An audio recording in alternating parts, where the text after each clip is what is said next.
ఇప్పుడు డబ్బిచ్చేటోళ్ళని మింగ ఓట్లం మెట్టోళ్ళని మింగ 5 ఏళ్లకు అమ్ముడు పోయే గొర్రె మందల్ని మింగ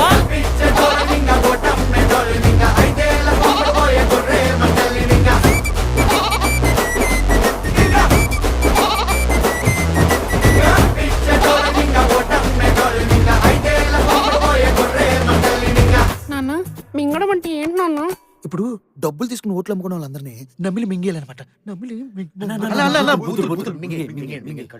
ఓకే నాన్న.